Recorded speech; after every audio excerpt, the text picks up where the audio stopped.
ஆயுத எழுத்து நிகழ்ச்சிக்கு உங்களை அன்போடு வரவேற்கின்றோம் நேயர்களே. நடிகர் விஜய் அவர்கள் தமிழக வெற்றிக் கழகத்தின் தலைவர் இன்றைக்கு சேலத்தில் அவருடைய நிர்வாகிகள் சந்திப்பு நடத்தி இருக்கின்றார்.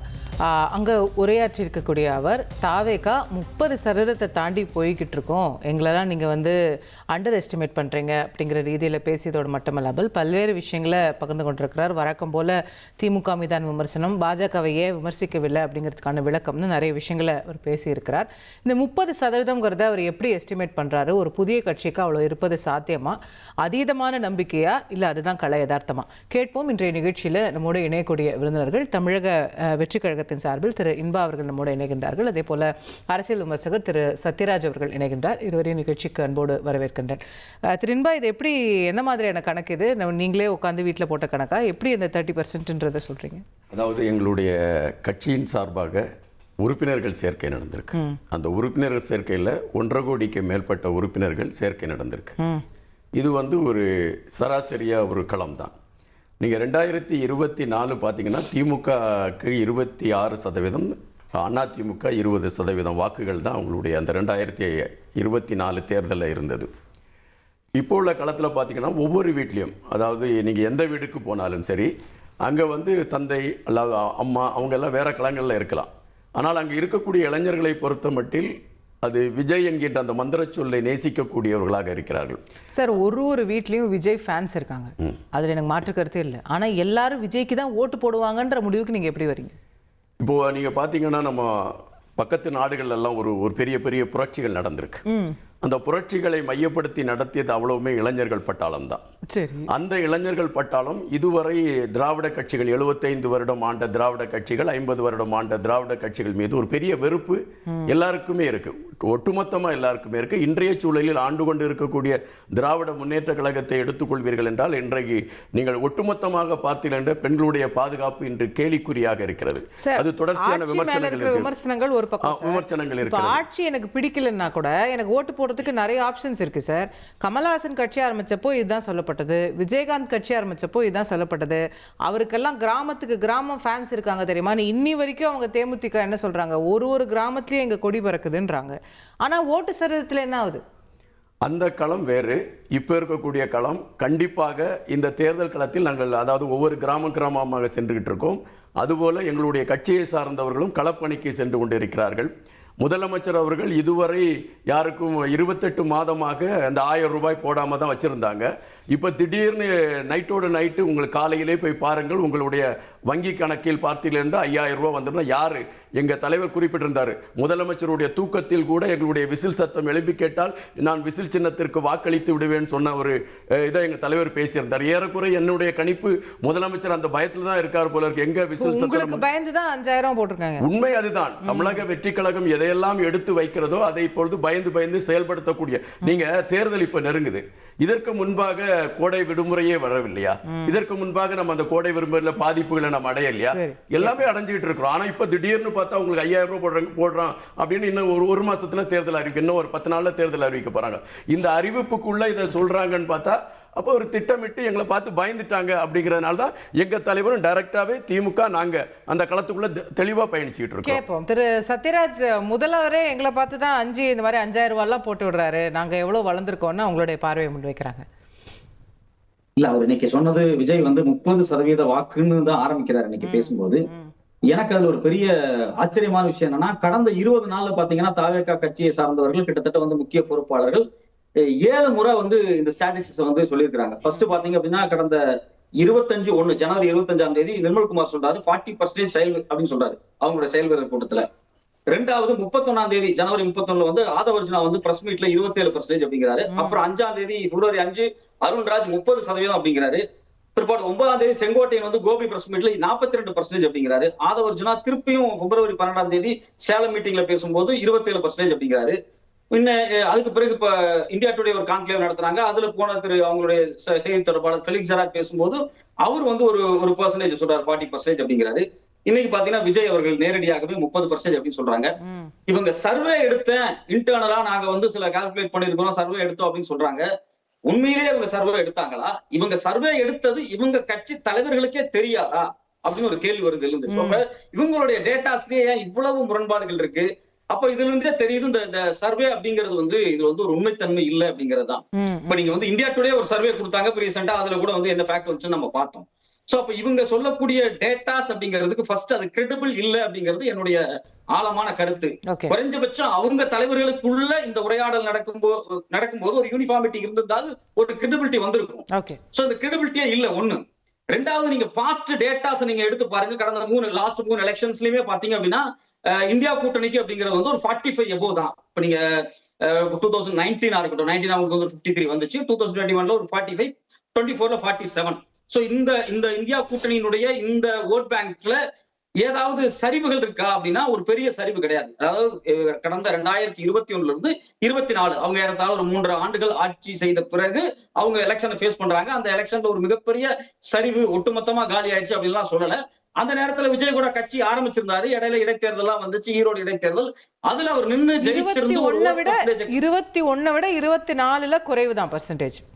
இல்ல ஒரு 2% குறைஞ்சிருக்கு. 5% குறைவுன்னு என்னோட ஞாபகம் சரியா இருந்தா 45 to 40 ஒரு சில பெர்சன்டேஜ் குறைஞ்சிருக்கு. இப்ப என்னன்னா, நீங்க விஜய் ஈரோடு எலெக்ஷனை ஃபேஸ் பண்ணி எனக்கு வந்து 30% 40% ஓட்டு இருக்கு அப்படின்னு சொன்னாருன்னா அதை நம்ம ப்ரூவ் பண்ணியிருந்தாரு. நீங்க சட்டமன்றத்துக்குள்ள போயிருந்திருக்கலாம், நீங்க அங்க வந்து கட்சிகளை நேரடியா கேட்டு கேட்டிருந்திருக்கலாம். அது ஒரு பெரிய ஒரு அங்கீகாரத்தை கொடுத்திருக்கு உங்களுக்கு. ஆனா நீங்க வந்து எலெக்ஷனா பை எலெக்ஷன்ஸ் எதுவும் இடைத்தேர்தலை ஃபேஸ் பண்ணல. அப்போ உங்களுடைய கால்குலேஷன் அப்படிங்கிறது எதை வச்சு நீங்க சொல்றீங்க அப்படிங்கிறதுக்கு இதுவரைக்கும் தாவேகா தரப்புல இருந்து எந்த ஒரு ஆன்சருமே ப்ராப்பரா இல்ல. அது ஒரு முக்கியமான கேள்வி இல்லையா? நீங்க எதை வச்சு சொல்றீங்க? கேப்போம். உங்க தலைவர்களே மாத்தி மாத்தி சொல்றாங்க. திடீர்னு 25ன்றாங்க, திடீர்னு 40ங்கிறாங்க, இன்னைக்கு தலைவர் 30ங்கிறாரு. என்னதான் உங்க கணக்குன்னு கேக்குறேன். தலைவர் சொன்னதுதான் சரியான தகவல் அப்படின்னு நான் வைக்கிறேன். இத்தனை பேர் சொன்னதெல்லாம் இல்ல அப்படி இல்ல. இப்போ அவங்க தப்பா சொன்னாங்கல்ல. ஒவ்வொரு ஆளுக்கும் ஒரு களம், ஒவ்வொரு இடத்துல. இப்போ கோயம்புத்தூர் நான் சொல்றேன், கோயம்புத்தூரை மையப்படுத்தி அருண்ராஜ் ஐயா அவங்க போய் பிரச்சாரம் எல்லாம் பண்ணிட்டு இருக்காங்க. அந்த கோயம்புத்தூரை மையப்படுத்தி அவங்க பண்ணிட்டு இருக்காங்க. செங்கோட்டையனும் அருண்ராஜும் ஒரே ஏரியால தான் வேலை செய்யறாங்க. அப்ப ரெண்டு பேரும் இப்படி மாத்தி மாத்தி சொல்றாங்க. அது வந்து அவங்க வந்து கால்குலேஷன் எடுக்காம அவங்க சொல்லக்கூடிய களங்கள். ஆனால் தலைவர் இப்ப தலைவர் எடுத்து இதெல்லாம் வந்து ஏதோ 2ஆம் கட்ட 3ஆம் கட்ட தலைவர்ல இப்ப இன்பா சொன்னாருன்னு நான் கேட்க போறது இல்ல. ஓகேவா? நீங்க வந்து ஒரு ஸ்போக்ஸ் பர்சனா இதுல வரீங்க. ஆனா அருண்ராஜோ செங்கோட்டையனோ ஆதவ் அர்ஜுனாவோ டாப் லெவல்ல இருக்கக்கூடிய அன்றாடம் விஜயோட வியூகத்தை வகுக்கக்கூடிய இடத்துல இருக்கிறாங்க. அவங்க ஆளுக்கு ஒண்ணு சொன்னாங்கன்னா எப்படி? ஆளுக்கு ஒண்ணு சொல்றது வந்து ஒரு இப்போ கள நிலவரத்துல வந்து களத்துல இருக்கக்கூடிய ஒவ்வொரு ஆளுக்கு இப்ப உங்களுக்கு என்ன பிம்பம் வந்து அவங்க உங்களுக்கு தோன்ற நம்பரை அடிச்சு விடுறாங்க போல கிடையாது. அவங்களுக்கு தோன்ற நம்பர்ல இப்ப தலைவர் சொல்லியிருக்காருல 30%. இந்த 30% அது கணக்கீடுகள் பார்க்கப்பட்டு மிக தெளிவாக துல்லியமாக சொல்லப்பட்டிருக்கு. தலைவர் கேட்ட இந்த நம்ம நண்பர் 2 மாசத்துல எலெக்ஷன் வருது சார். 30% வாங்கலைன்னா என்ன பண்ணலாம்? 30% நாங்க ஆட்சியை பிடிக்கிறோங்கிற. நாங்க ஆட்சியை பிடிச்சா நீங்க என்ன பண்ணுவீங்க? நாங்க ஆட்சியை பிடிக்கிறோம், நீங்க என்ன பண்ணுவீங்க? நீங்க ஆட்சி பிடிச்சீங்கன்னு முதல்ல தலைப்பு செய்தி போடுவோம். தலைப்பு செய்தி போடுது இல்ல. இதுல ஒரு நம்ம ஒரு இதே வச்சுக்கலாம். நாங்க ஆட்சியை கண்டிப்பா பிடிக்கிறோம். ஏன் ஆட்சியை பிடிக்கிறோம்னா, இங்க வந்து இந்த கால்குலேஷன் இப்ப சொன்ன கால்குலேஷனை வச்சு அவங்க பேசினாங்க. கால்குலேஷன் எது? அதாவது திமுக கூட்டணியில வந்து பெரிய குளறுபடிகள் இல்லை அப்படின்னுட்டு 3 நாட்களாக திமுக கூட்டணியில் இருக்கக்கூடிய குளறுபடிகளை மையப்படுத்தி தான் பேச்சே ஓடிட்டு இருக்கு. ஒரு பக்கம் ராமதாஸ் ஐயா உள்ள வந்தாச்சுன்னா நான் வெளியே போயிருவேங்கிறாரு திருமாவளவன் சார். இன்னொரு பக்கம் பாத்தீங்கன்னா காங்கிரஸ்ல இருக்கக்கூடிய 2ஆம் கட்ட தலைவர்களை தாண்டி தொண்டர்கள் பெரும்பாலானவர்கள் திமுக கூட்டணியோடு பயணிக்க விரும்பல. இது கள நிலவரம். நீங்க வேணா எந்த சர்வே வேணா எடுத்து பார்க்கலாம். ஓகே, நம்ம பொறுத்திருந்து 40% வாக்குகளை தாவேகா என்று பெற்றுள்ளது அப்படின்னு அதன் தலைவர் விஜய் சொன்னதுதான் பேசுபொருளாக மாறி இருக்கிறது.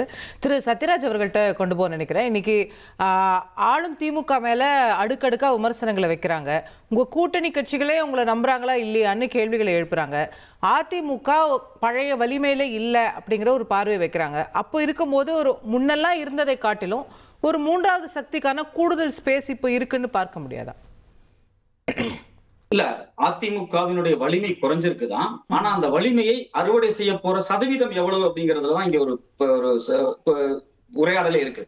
இப்ப நீங்க வந்து டிஎம்கேவினுடைய அலைன்ஸ், இந்தியா கூட்டணி எப்படி இருக்குன்னா, இன்னைக்கு வந்து மாணிக் தாக்கூர் வந்து இந்த பெண்கள் உரிமை தொகை வந்து முதலமைச்சர் கொடுத்ததுக்கு அவர் வந்து வரவேற்றிருக்காரு. அதே சமயத்துல அவர் வந்து அது ராகுல் காந்தியோட ஒப்பிடுறாரு. ராகுல் காந்தி கொண்டு வந்த நியா திட்டம், அந்த 6000 திட்டத்தினுடைய தாவேகா என்ன சொல்லுது? அது நீங்க இன்னைக்கு கொடுத்ததே தாவேகாவினாலதான், நீங்க வந்து அச்சத்துலதான் அரசாங்கம் இப்படி செய்யுதுன்னு அவங்க சொல்றாங்க. இல்ல அப்படி பார்த்தா அப்ப அவங்க 2 வருஷத்துக்கு முன்னாடி இருந்தே இந்த திட்டத்தை வந்து ரொம்ப சீரியஸா எடுத்துட்டு இருக்காங்க, அதை சின்சியரா செஞ்சுக்கிட்டு இருக்காங்க. இப்ப நம்ம இந்த 30% இவர் சொன்னது அப்படிங்கிறது எப்படி அப்படின்னா, விஜய சொல்லியிருக்காரு நான் தோத்து போயிருவேன் அப்படிங்கிறது தான் சொல்லியிருக்காருன்னு எனக்கு தோணுது. ஏன்னா 30% வாங்கினா ஆட்சி அதிகாரத்தை பிடிக்க முடியுமான்னு ஒரு கேள்வி இருக்கு இல்லையா? இங்க எபோவ் 40 வரும்போது இன்னைக்கு இருக்கக்கூடிய கூட்டணி ஸ்ட்ரென்த்ல எபோவ் 40 ரீச் பண்ணும்போது மட்டும்தான் நீங்க வந்து ஜெயிக்க முடியும். ஒருவேளை நீங்க 30% தான் எடுப்பீங்க அப்படின்னா உங்களால ஆட்சி அதிகாரத்தை வந்து பங்கு பெறவே முடியாது. இன்னைக்கு மாணிக் தாகூர் கேட்கறது என்ன அப்படின்னா, எனக்கு ஆட்சியில பங்கு இல்ல ஒரு உதாரணத்துக்கு விஜய் சொல்றது உண்மைன்னு வச்சுப்போமே, ஒரு வாதத்துக்கு நம்ம வச்சுக்கிட்டோம்னா 30% ஒரு மூன்றாவது சக்தி எடுக்குதுன்னா அப்போ நம்பர் 1 நம்பர் 2வும் 40% எடுக்க முடியாதுல்ல. உங்களுக்கு போலாகிற ஓட்டே வந்து சராசரியா 75% 70% வச்சுக்கிட்டீங்கன்னா ஒரு கட்சி 30% எடுக்குதுன்னா மிச்சம் 2 பேர் 20-25 தான் எடுக்க முடியும். அப்போ 30% ஜெயிக்கிற நம்பரா இருக்கும் இந்த ட்ரை கார்னர் சினாரியோல. இல்ல சீமான் ஒரு 7-8% எடுக்கிறாருன்னு வைங்க, இன்னமும் குறையும். இல்ல இதுல முக்கியமான விஷயம் என்னன்னா, இன்னைக்கு இருக்கக்கூடிய தேர்தல் சூழல் தமிழ்நாட்டினுடைய பொலிட்டிக்கல் அட்மாஸ்பியர்ல நீங்க வந்து திமுக அலையன்ஸ் ஸ்ட்ராங்கா இருக்குங்கிற நம்பிக்கை ஒரு பக்கம் இருக்கு. இன்னொரு பக்கம் இப்ப ஆன்டி பிஜேபியாக கொஞ்சம் ஒரு இன்கம்பல்சி இருக்கு இல்லையா? இதை வந்து யாரு அறுவடை செய்யறாங்க அப்படிங்கிறது ரொம்ப முக்கியம். அது எப்படி நீங்க வந்து தாவேகாவுக்கு போகும்னு நம்ம இடம் போட முடியும்? தாவேகா பாஜக குறித்து வெளிப்படையாக எந்த ஸ்டேட்மெண்ட்டுமே கொடுக்கல.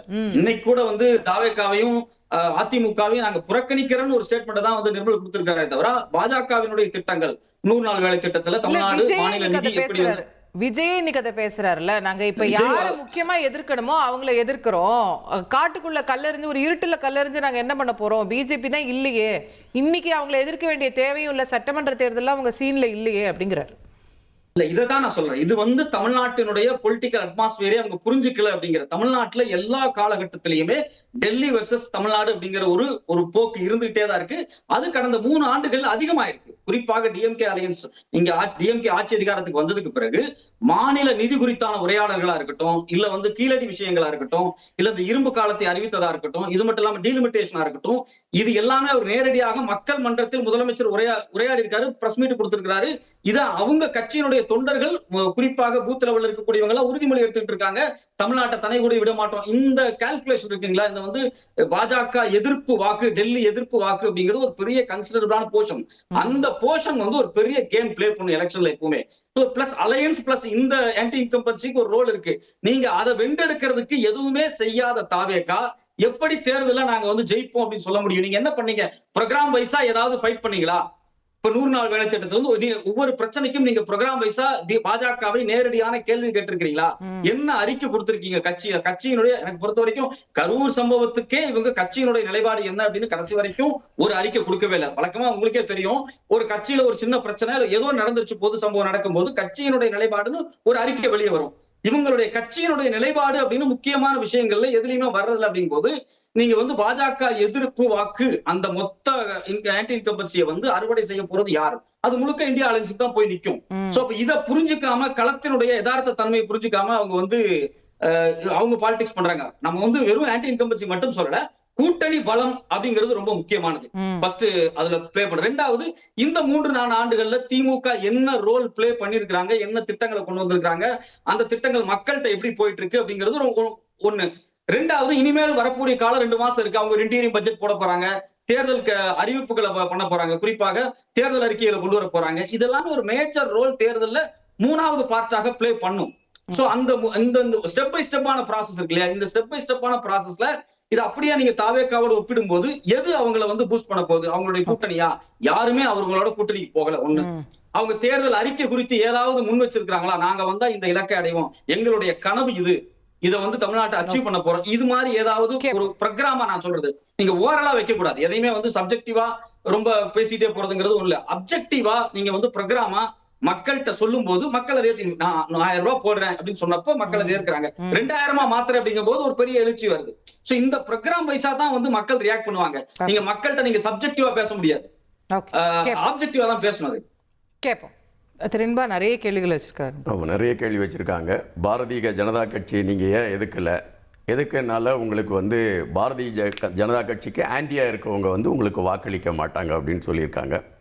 என்னை பொறுத்த மட்டில் திமுகவும் பாரதிய ஜனதா கட்சியும் மறைமுக கூட்டணியில் பயணித்து கொண்டிருக்குதுன்னு தான் நான் சொல்லுவேன். அதற்கான களம் இருக்கிறது. சந்திரபாபு நாயுடு அவங்களை அழைத்து கொண்டு போய் முதலமைச்சர் அவர்கள் ஒரு இடி பிரச்சனை தன்னுடைய மகன் மீது வருகின்ற பொழுது சந்திரபாபு நாயுடு அழைத்து கொண்டு போய் டெல்லியில் போய் அப்போ போக வேண்டியது வேற ஒரு அமைச்சர், ஆனால் முதலமைச்சர் போய் அங்கே போய் பார்த்தாங்க. அப்போ இவங்களுக்குள்ள ஒரு அடிப்படையான ஒரு மறைமுக நித்தி ஆயோக் மீட்டிங் போனது தானே சொல்றீங்க. சந்திரபாபு நாயுடு அவரும் அழைச்சிட்டு போல, அழைச்சிட்டு போய் தான் பார்த்தாங்க. அப்போ அவங்களுக்குள்ள ஒரு மறைமுக கூட்டணி இருந்துட்டு, எங்களை பொறுத்த மட்டில் திமுகவை மையப்படுத்தி நகர்ந்து கொண்டு இருக்கக்கூடிய சிறுபான்மையினர் வாக்கு ஒட்டுமொத்தமாக தமிழக வெற்றி கழகத்தை நோக்கி திரும்பி இருக்கிறது.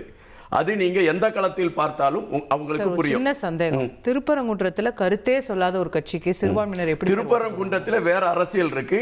பாரதிய ஜனதா கட்சி சிறுபான்மையினர் எப்படி சார்?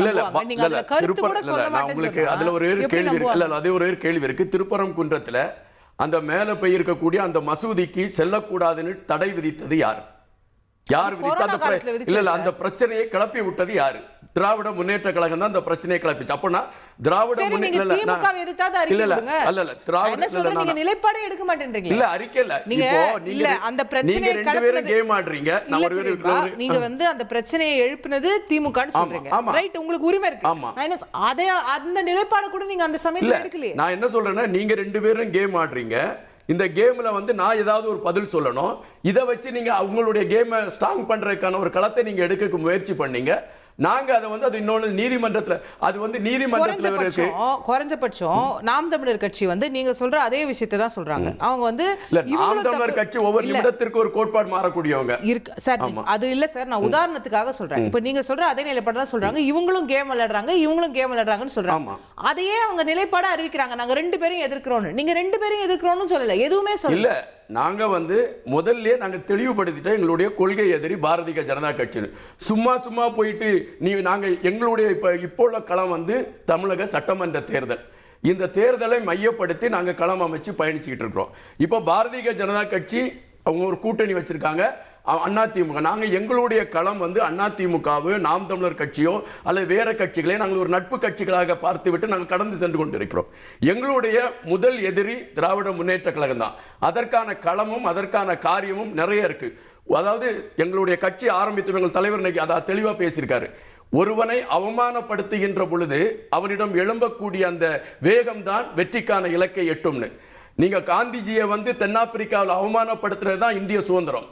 அன்னை தெரசாவை வந்து பம்பாய் வீதிகளில் ஒருவன் துப்பி எச்சிதான் அன்னை தெரசாவுடைய புரட்சி. அதைத்தான் இன்று எங்களுடைய தலைவரை மையப்படுத்தி நாங்கள் எங்களுக்கு அரசியல் தெரியாது, இவங்க தற்குறி, இவர்கள் அணில் குஞ்சுகள், இவர்களுக்கு எதுவுமே தெரியாதுன்னு சொன்ன நாங்கள் இன்று அரசியல் களத்தில் பேச ஆரம்பித்திருக்கிறோம். எங்களுடைய அந்த பேச்சும் எங்களுடைய செயல்பாடுகளும் அரசியல் சார்ந்து நாங்கள் பயணிக்கக்கூடியதும் திராவிட முன்னேற்ற கழகத்தை இந்த ஆட்சியிலிருந்து அகற்ற வேண்டும் என்கின்ற நிலைப்பாடு தான். இந்த நேரத்தில் போய் நீ ஏன் பிஜேபியை பேசல, நீ ஏன் அதிமுக பேசல, நீ ஏன் நாம் தமிழர் எங்களை தொடர்ச்சியாக விமர்சித்து தான் இருக்காங்க.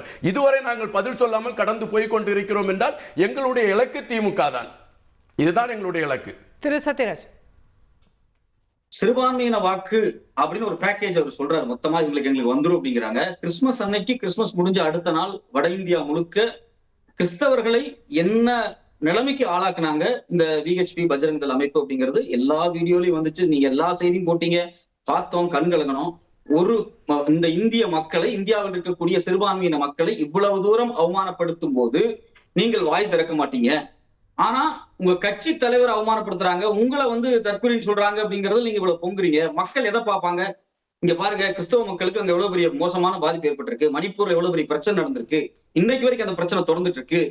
அங்க இருக்கக்கூடிய கிறிஸ்தவர்களுக்காக ஒரு ஸ்டேட்மெண்ட் கூட கொடுக்க முன்வராத தாவேக்காவை நம்பி நான் ஏன் ஓட்டு போடணும்னு தான் இங்க இருக்கக்கூடிய சிறுபான்மையின மக்கள் நினைப்பாங்க. ரெண்டாவது இன்னொரு விஷயம் என்ன அப்படின்னா, விஜய் கிறிஸ்தவர் அப்படிங்கறதுக்காக சிறுபான்மையின மக்கள் ஓட்டு போடுவாங்க அப்படிங்கிறது வந்து ரொம்ப ரொம்ப ரொம்ப ரொம்ப ரொம்ப பிளாட் ஸ்டேட்மெண்ட். அப்படியெல்லாம் தமிழ்நாடு ஒன்றும் பொலிட்டிக்கலா விஜய் வந்து கிறிஸ்தவர்களாகவோ நாங்கள் மதம், இனம், மொழி சார்ந்து நாங்க இல்ல. நீங்க வந்து நான் சிறுபான்மையர் வாக்கு திரும்பி இருக்குன்னு சொன்னேன், கிறிஸ்தவ வாக்கு திரும்பி இருக்குன்னு நான் சொல்லல. நீங்க வந்து இந்த களத்தை மாத்த கூடாது. இல்ல தோழர், நீங்க வந்து சிறுபான்மையர் என்று சொன்னா சிறுபான்மையினர் ஒரு இனத்தில் எப்படி நீங்க பேக்கேஜ் ஃபிக்ஸ் பண்றீங்க? இல்ல சிறுபான்மையினர் இப்ப இங்க இருக்க வட இந்தியர்கள் வந்து தங்கி வேலை செய்யறவனுக்கு வாக்குரிமை இருந்தால் அவர் சிறுபான்மையினர். இலங்கையிலிருந்து வந்து இங்க தங்கி இருக்கக்கூடிய அகதிகளுக்கு இங்க வாக்குரிமை இருந்தால் அவர்கள் சிறுபான்மையினர். மதத்தை மையப்படுத்தி சிறுபான்மையினர். நீங்க சிறுபான்மை வட இந்தியர்களுக்கு இப்ப ஓட்டு இல்ல, நீங்க இங்க இருக்கக்கூடிய சிறுபான்மையினர் சொல்லாத யார சொன்னீங்க? நீங்க எந்த ஆங்கிள் சொன்னீங்க, என்ன பெர்செப்ஷன்ல சொன்னீங்க? நான் அதே பெர்செப்ஷன்ல தான் கேள்வி கேட்கிறேன் நானு. தமிழ்நாட்டில் தொடர்ச்சியாக பாத்தீங்க அப்படின்னா திமுகவினுடைய வாக்கு வங்கியில சிறுபான்மையின மக்கள் ஒரு பெரிய ஆதரவு இருக்கு. விஜய் வந்ததுனாலேயே அது பிரிஞ்சிடும் அப்படின்னு சொல்றது எந்த ஆஸ்பெக்ட்ல நீங்க சொல்ல வரீங்க? அப்போ இல்ல, ரெண்டாவது நீங்க என்ன திருச்சியில ஒரு மசூதி, திமுக ஆட்சியில திருச்சியில ஒரு மசூதி அடிச்சீங்க, உங்களுக்கு ஞாபகம் இருக்குன்னு நினைக்கிறேன். திருச்சியில ஒரு மசூதி அடிச்சீங்க. எப்படி ராமர் கோயில் கட்டுவதற்காக அங்கு ஒரு மசூதி இடிக்கப்பட்டதோ அதுபோல திருச்சியில ஒரு மசூதி இடிக்கப்பட்டது. இவர்களை எப்படி நீங்கள் சிறுபான்மையின் காவலர்கள் என்று உங்களால சொல்ல முடியும்? அதை மட்டும் நீங்க சொல்லுங்க. நான் என்ன சொல்றேன், நான் உங்கள்கிட்ட வெளிப்படையா கேட்கிறேன், உங்களுக்கு திமுக அரசாங்கத்தின் மீது விமர்சனம் இருந்தா நீங்க போராடுங்கன்னு தான் நானும் சொல்றேன். நீங்க திமுக எதிரின்னு சொல்றீங்க, பாஜக எதிரின்னு சொல்றீங்க, நீங்க களத்துல இறங்கி போராடுங்க, ஸ்டேட்மெண்ட் கொடுங்க. நீங்க வந்து கிறிஸ்துமஸ்ல தாக்கப்பட்ட அந்த கிறிஸ்தவர்களுக்காக நீங்க அறிக்கை கொடுங்க, இஸ்லாமிய மக்களுக்கு அறிக்கை. அதாவது பக்கத்து மாநிலத்தில் தாக்கப்பட்ட அந்த பக்கத்து மாநிலத்தில் தாக்கப்பட்ட கிறிஸ்தவர்களை மையப்படுத்தி பேசுறீங்க. இதே மண்ணில வந்து பெண்களுக்கு பாலியல் வன்கொடுமைகள் நடந்துகிட்டு இருக்கு. இந்த ஆட்சி மதுவையும் அதையும் திறந்து விட்டுட்டு இருக்கு. அதை வேடிக்கை பார்த்துட்டு நம்ம எல்லாம் மனிதர்கள் இந்த மண்ணில் தானே பேசிட்டு இருக்கோம். சிறுமிகளை எல்லாம் பாலியல் வன்கொடுமை பண்ணியிருக்காங்க தோழர். அதை குறித்து பேசுவதற்கும் அதை குறித்து கேள்வி கேட்பதற்கும் எத்தனை கட்சிகளுக்கு முதுகெலும்பு இருக்கு தோழர்? ஓகே, நம்ம நிகழ்ச்சி முடிக்கணும். திரு சத்யராஜ் ஃபைனல் கமெண்ட் எடுத்துக்கிறேன். நீங்க இப்ப பேசுறத நான் இறுதிக்கல. இல்ல, தமிழ்நாடு பொறுத்த வரைக்கும் லா அண்ட் ஆர்டர்ல சிக்கல் இருக்கு அப்படின்னா அது 24 ஹவர்ஸ்ல வந்து உடனே அவங்க மேல எஃப்ஐஆர் பதியப்படுது, கைது பண்றாங்க. அந்த ஒர்க் ப்ராசஸ் போயிட்டு இருக்கு. அது வந்து ரொம்ப தெளிவா தான் நடந்துகிட்டு இருக்கு. நாம வந்து அதை பாசிட்டிவா தான் பார்க்கணும். ஒரு தப்பு நடக்குன்னா உடனே கவர்மெண்ட் ரியாக்ட் பண்ணுது அப்படிங்கும்போது நம்ம அதை ஏத்துக்கணும். சோ இதை வந்து நீங்க வந்து ஒரு ஒரு ஒரு ஆர்குமெண்டா வச்சாலாம் உங்களுக்கு வந்து ஓட்டு வராது. நீங்க பாதிக்கப்பட்டவங்க தரப்புல என்ன நிக்க போறீங்க அப்படிங்கறதா உங்களுக்கு ஓட்டா மாறுமே தவிர நீங்க வெறும் வந்து ஒரு கட்சியை நீங்க எதிர்த்து பேசுவது கூட மட்டுமே உங்களுக்கு வந்து வாக்கு வராது. தேங்க்யூ. திரும்ப ஃபைனல் கமெண்ட். சத்யராஜ் தோழர் அவர்களுக்கு இந்த பதிவை நீங்கள் குறித்து வைத்துக் கொள்ளுங்கள். வருகின்ற தேர்தலில் தமிழக வெற்றி கழகம் கோட்டையிலே ஆட்சி பிடிக்கும். அதற்கான களங்கள் உருவாகி இருக்கிறது. மக்கள் எப்படி 1977 ஒரு மாற்றத்தை இந்த மண்ணில் உருவாக்கினார்களோ அதுபோல 2026 அந்த மாற்றம் எழுதப்பட்டிருக்கிறது. எங்களுடைய தமிழக வெற்றி கழகம் கோட்டையில் ஏறும். இன்று ஊழல் செய்து நீங்க ஒரே ஒரு கேள்வி நான் இதை மட்டும் வச்சுறேன். தமிழக வெற்றி கழகத்தில் இருக்கக்கூடிய ஏதாவது ஒரு தொண்டன் அல்லது ஏதாவது ஒரு தலைவர் ஊழல் செய்தார் என்று உங்களால் பட்டியல் போட முடியுமா? ஆட்சிக்கே வரல. இல்ல, ஆட்சிக்கு இல்ல, ஆட்சிக்கு நான் சொல்றேன், அதே சொல்றேன், அதுதான் சொல்றேன். இன்னும் நாங்கள் சுத்தமான கையில் இருக்கோம், சுத்தமான கையில் இருக்கோம். ஒரே ஒரு கவுன்சிலர் முடிக்கணும். திராவிட முன்னேற்ற கழகத்தில் இருக்கக்கூடிய ஒரே ஒரு கவுன்சிலர் வீட்டுல எவ்வளவு பணங்கள் இருக்கிறது, எவ்வளவு சொத்து சேர்த்து வச்சிருக்காங்கன்னு நீங்கள் பட்டியல் போட்டாலே மக்கள் புரிந்து கொள்வார்கள். Okay, thank you. நிகழ்ச்சி இந்த தருணத்தில் நிறைவு செய்தாக வேண்டும். பங்கேற்ற 2 விருந்தினர்களுக்கும் நன்றி.